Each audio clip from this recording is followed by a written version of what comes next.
city of Mustang, Oklahoma. My job requires constant vigilance. I'm used to the sound of sirens, used to the smell of smoke and burning.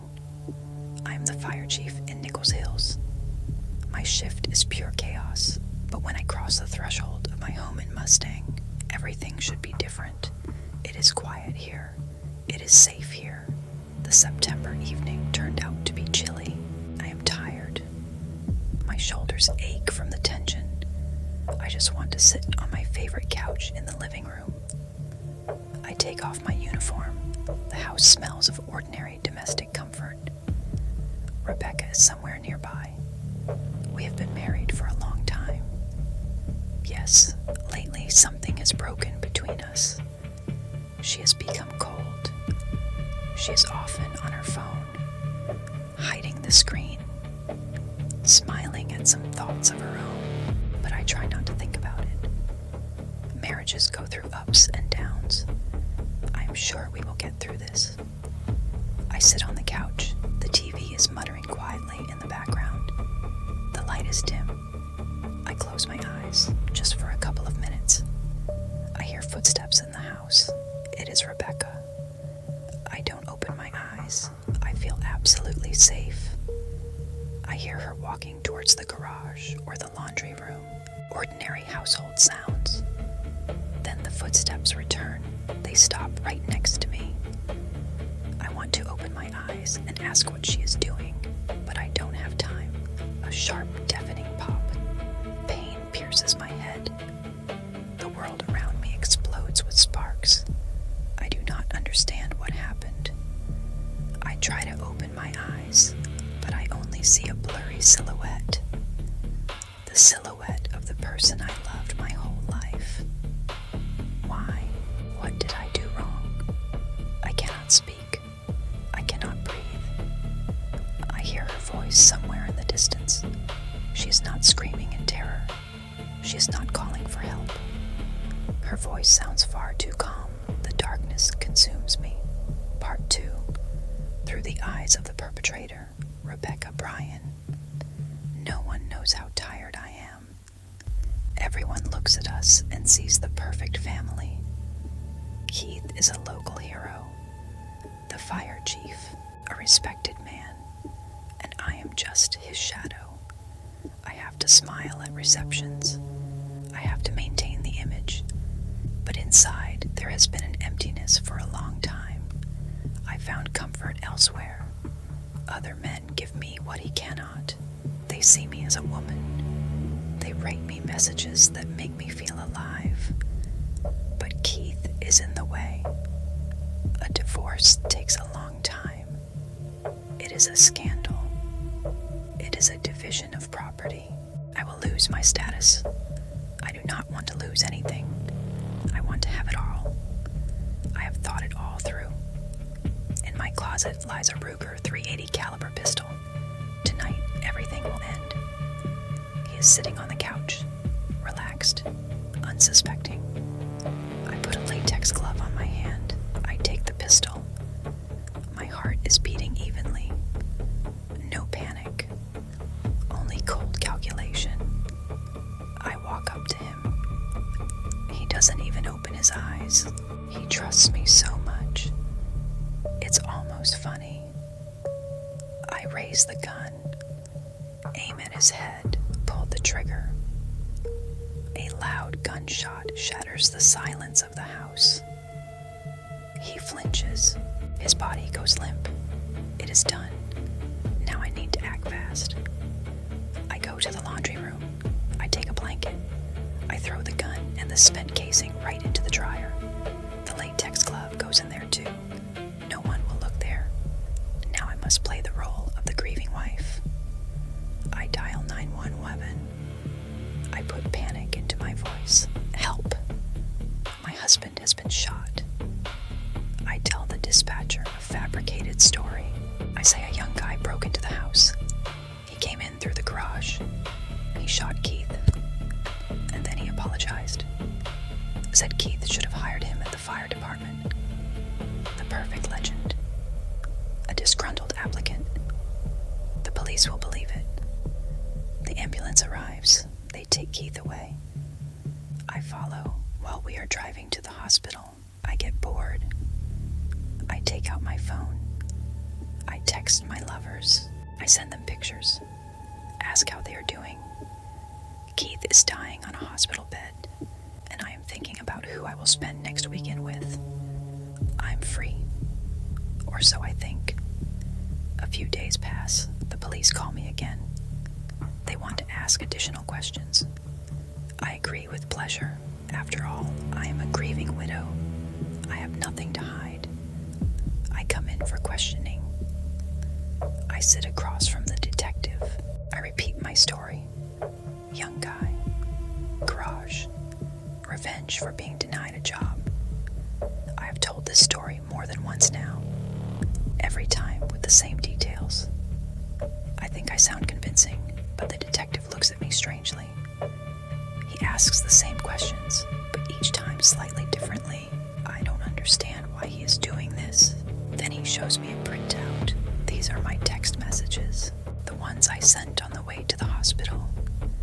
He asks why I was texting men while my husband was dying. I feel the ground slipping from under my feet, but I hold myself together. I say I was in shock and didn't understand what I was doing. He doesn't believe me. I can see it in his eyes. And then he says the words that destroy my world completely. They found the gun in my dryer. My gun with my fingerprints next to the latex glove I was wearing. How? Why did they look there? It's just a dryer. Nobody checks dryers, but they did. He takes out handcuffs. Cold metal tightens around my wrists. I hear the words, "You are under arrest on suspicion of murder." This cannot be happening to me. I thought of everything. I was perfect. They walk me down the hallway, past other police officers. They look at me, not with horror, not with surprise, with disgust.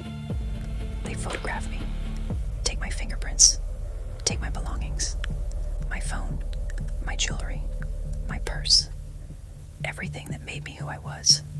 They give me an orange jumpsuit. It smells of bleach and someone else's sweat. I put it on and stop being Rebecca Bryan, wife of the fire chief. Now I am just a number. Months pass. My lawyer says things look bad. The evidence is too obvious. My phone gave me away completely. Texts to my lovers, photos, timestamps. Everything lines up. Everything points to me. The trial comes. May 2013. The courtroom is full of people. Keith's family sits in the front rows. His fellow firefighters in uniform. They came for justice. I sit in the defendant's chair and look at the jury. 12 people who will decide my fate. The prosecutor shows photographs. My gun inside the dryer. My messages to lovers from the road to the hospital. The timestamps. Everything laid out in plain sight. My lawyer tries to do something, but what can be done here? The jury leaves to deliberate. They come back quickly. Too quickly. Guilty. First-degree murder. The judge reads the sentence. Life imprisonment, without the possibility of parole. I hear these words, but cannot process them. Life. That means forever. I will never leave this place. They transport me to the Oklahoma Women's Correctional Facility, a maximum security institution. A bus with bars on the windows. Around me are other convicts. Some are crying, some are laughing. I am silent. We drive through several checkpoints. Gates open and close behind us with a heavy clang. Each gate is another lock between me and freedom. They process me through intake, a full body search, humiliated to the last degree. They issue me a prison uniform. They show me my cell, a small concrete box, a narrow cot, a steel toilet, a small sink. This is my home now. Forever. Wake up at 5 in the morning. Roll call. Breakfast in a cafeteria where you cannot choose what to eat. Work at the prison facility for a few cents an hour. Lunch, work again, dinner, evening roll call. Lights out at 10. And so it goes every day. No weekends. No holidays. No right to decide when to get up, when to lie down, when to eat. My lovers forgot my name within the first week of my arrest. Not a single letter. Not a single call. My acquaintances pretend I never existed. I keep telling everyone my fairy tale about the stranger. Every new inmate. Every new guard. I cannot admit even to myself what I did. Because if I do, these concrete walls will crush my sanity for good. I wanted to have everything. Money, freedom, men, status. And I lost even the right to step outside without an escort. Even the right to look at the sky whenever I want. Now all I have left are my own thoughts, and they are devouring me from the inside. Every day, every night, for the rest of my life. Part 3. Through the eyes of the investigator. When we arrived at the scene, my intuition immediately sounded the alarm. Usually, the relatives of murder victims are in hysterics. They cannot string two words together, but Rebecca Bryan was suspiciously composed. Her eyes remained cold. She gave us a coherent story about a mysterious avenger, claiming he was denied a job. We immediately ran a check on the fire department. They hadn't hired anyone in years. There were no openings. The motive fell apart. We started searching the house. No signs of forced entry. Not on the doors. Not on the windows. Not on the garage gates. If someone broke in through the garage, as she claimed, he did it without leaving a single trace. That alone was suspicious. We went through every room, and then in the laundry room, one of my guys opened the dryer. Right there in the drum, among the laundry and a blanket, was a gun, a Ruger 380 caliber, registered in the name of Rebecca Bryan. Next to it, a spent casing and a latex glove. I stood there staring at it, unable to believe my eyes. She didn't even try to hide the evidence properly. She didn't throw the weapon into a river. She didn't bury it in the woods. She just tossed everything into the dryer and covered it with a blanket. As if we wouldn't think to look inside a household appliance. She took us for complete idiots. But the biggest blow came when we got her phone records. The billing data showed that in the minutes when the paramedics were fighting to save Keith Bryan's life, his wife was sending text messages to several men. Not panicked pleas for help. Not prayers. Ordinary, everyday conversations. Photos. Flirting. In my years working homicide, I have seen a lot. But I've never encountered this level of cold-bloodedness. We called her in for a follow-up interrogation. She came in confident, repeated her story word for word. The same young guy, the same garage, the same apology when I placed the printout of her messages and the photo of the gun from the dryer in front of her. Her face changed, just for a second. Then she put her mask back on, but it was already too late. We put handcuffs on her, and you know what? She didn't even resist.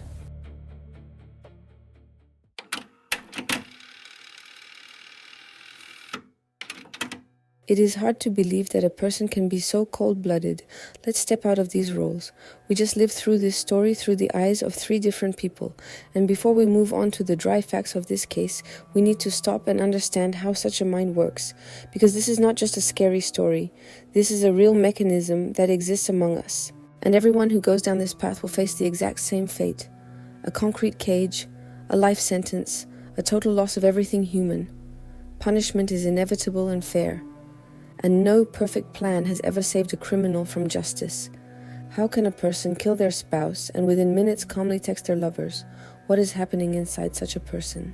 And most importantly, can this kind of behavior be recognized before it is too late? Let's break it down. Psychology identifies what is known as the Dark Triad. These are 3 personality traits that often appear together. Narcissism, an inflated sense of self-importance and a belief in one's own superiority. Machiavellianism, a tendency to manipulate and use people for one's own ends. Psychopathy, the absence of empathy, guilt, and remorse. Rebecca Bryan displayed signs of all 3. But where does this come from? Research shows that these traits are formed through a combination of genetic predisposition and the environment in which a person grew up. A child who learned early on that love and attention can only be obtained through manipulation may grow into an adult who knows no other way to build relationships. This is not an excuse. It is an explanation of how this mechanism forms. Now, an important question: how does this manifest in everyday life?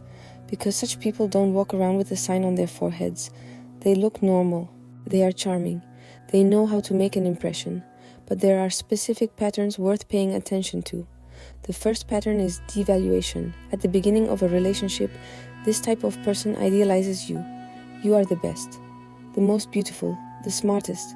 But gradually that changes. Your feelings stop mattering.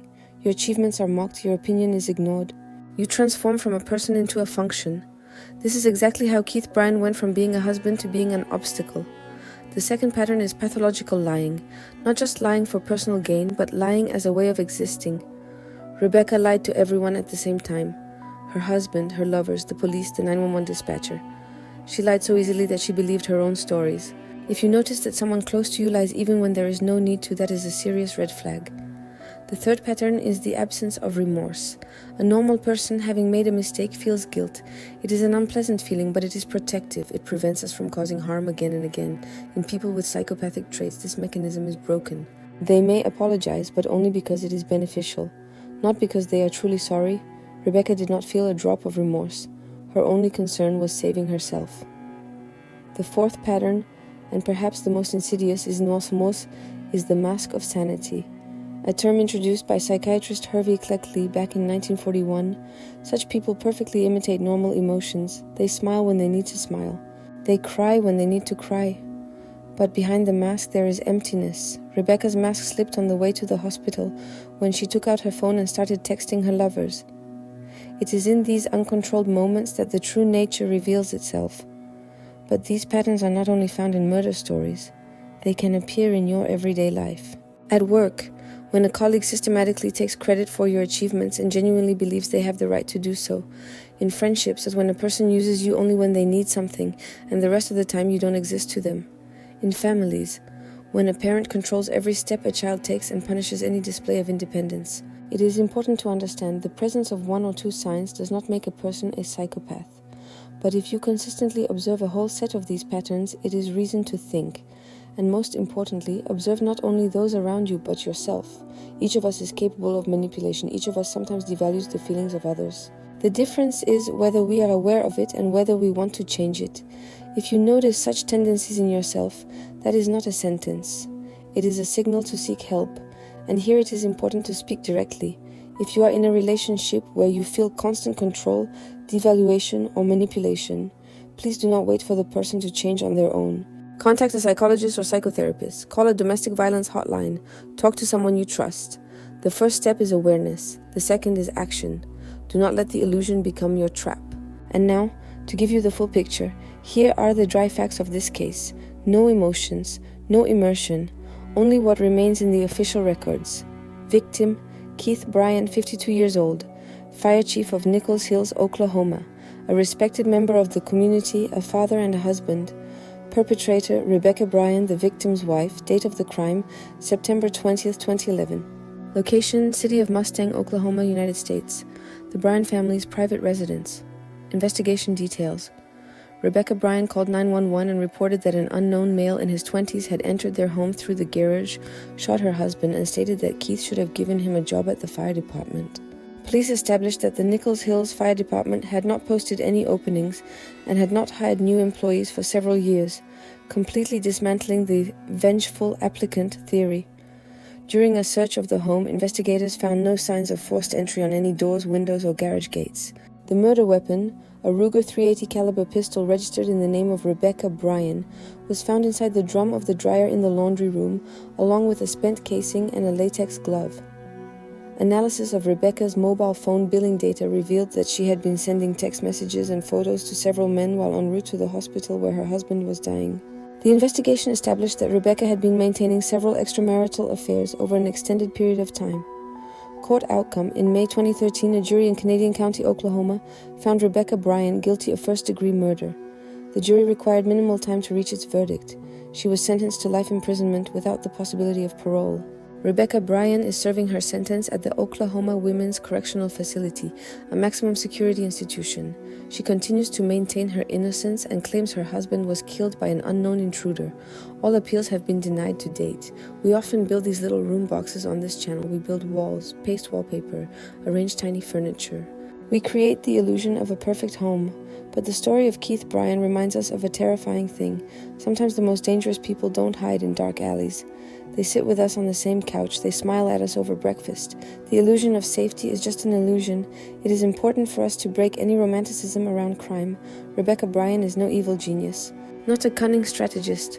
She is just a cruel, empty person who locked herself in a concrete cage for the rest of her days. And we show this deliberately, so that no one has any illusions about how this kind of path ends. You are on the Victim Path channel. Our path is an attempt to understand the darkness without becoming part of it. If this format of immersion resonates with you, first person with psychological analysis and dry facts, please support this video with a like and by subscribing to the channel. It helps us continue making these stories for you. We value your attention to detail. If you noticed any inaccuracies or want to add facts that we may have missed, write about it in the comments. We read everything and strive for maximum accuracy in every episode. We also look forward to your suggestions. What cases and stories would you like to experience and analyze together with us? Write in the comments and we will absolutely consider every option. Thank you for walking this victim path with us, and if you watch this video to the very end, write the secret word dryer in the comments. Take care of yourself and your loved ones.